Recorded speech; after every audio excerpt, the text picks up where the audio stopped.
ये जो पूरा मामला हुआ है ये आप इसको कहाँ तक जाता हुआ देख रहे हैं? आप इसको एक बहुत बड़े रीजनल कॉन्फ्लिक्ट में कन्वर्ट होता देख रहे हैं? आपको लग रहा है कि इसमें यहाँ तक मतलब ये इसकी रोकथाम हो जाएगी किसी तरह?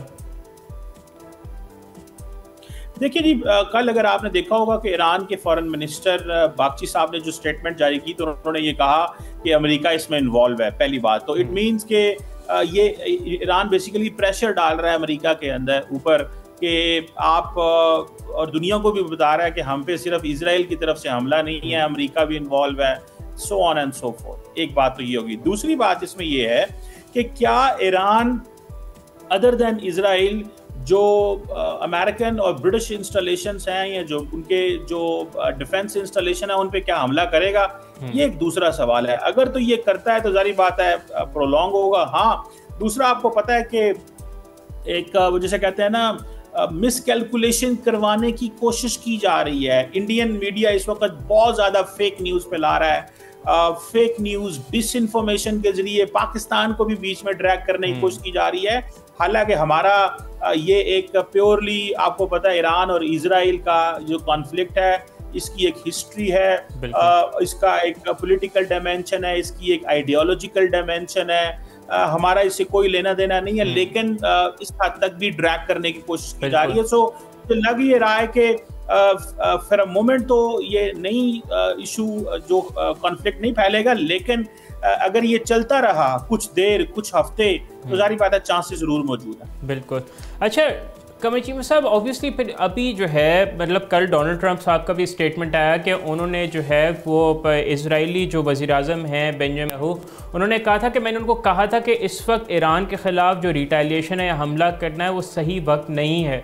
तो ये जो अगर आप इस पैराहे में देखें जो अभी अमेरिका और ईरान के जो टॉक्स चल रहे हैं न्यूक्लियर डील के हवाले से, उसको आप कितना बड़ा ख़तरा जो है वो हो गया है इस सारी सूरत हाल की वजह से? इवन तो उसमें अभी तक कोई बड़ा ब्रेक थ्रू नहीं हुआ था, लेकिन डोनाल्ड ट्रंप को थोड़ी बहुत उम्मीद ज़रूर थी। तो अब आप इसको किस तरह देखते हैं इस मामले को? देखिए, मेरा व्यू ये है कि शायद अमेरिकी सदर डोनाल्ड ट्रंप जो है वो हमेशा पोजीशन ऑफ स्ट्रेंथ से बात करते हैं, तो उन्होंने भी एक स्ट्रेटेजिक डिसेप्शन क्रिएट की, एक स्मोक स्क्रीन तैयार की जिसमें ईरान इस चीज़ में मसरूफ़ हो गया कि जी हमारे ऊपर संडे से पहले तो हमला नहीं होना, संडे को हमारा छठा राउंड ऑफ टॉक्स ओमान में होना है, तो वो तैयार नहीं थे।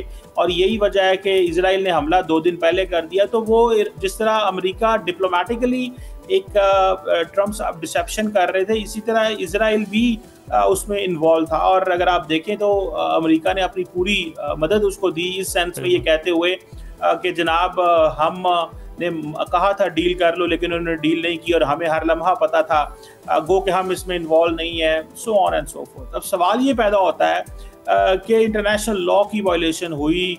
इसमें देखें जो डिप्लोमेसी को पूरा टाइम नहीं दिया गया, इसमें जो है वो ताकत को अहमियत दी गई, इंटरनेशनल लॉ की वायलेशन की गई, ईरान की सॉवरेनिटी की वायलेशन की गई। और मैं समझता हूँ कि ये चीज़ें हैं, लेकिन इसके साथ साथ एक चीज़ ये भी सामने आ रही है कि ईरान की जो पोजीशन है वो ईरान हमला करने की ताकत तो रखता है, लेकिन अगर हमला हो तो उसको डिफेंड करने की ताकत नहीं रखता, जिसकी वजह से ईरान के अंदर काफ़ी ज़्यादा जो है वो डैमेजेस हो रहे हैं। और कल रात भी उनकी IRGC के जो इंटेलिजेंस चीफ हैं वो उनकी असैसिनेशन हुई, उनके साथ उनके डेप्टी की असैसिनेशन हुई। सो लगता ये है कि ये एक ईरान अपने आप को डिफेंड नहीं कर पाएगा कर पा रहा, और यही शायद तस्वर किया जा रहा है। और देन ईरान जो हमले कर रहा है वो भी उस ताकत और तेजी से नहीं कर रहा जिससे शायद वो जिसे कहते हैं ना एक शॉक एंड ऑ क्रिएट किया जाए इजराइल के अंदर। तो ये कुछ फैक्टर्स हैं। सब्सक्राइब करें और बेल दबाएं ताकि कोई खबर रह न जाए।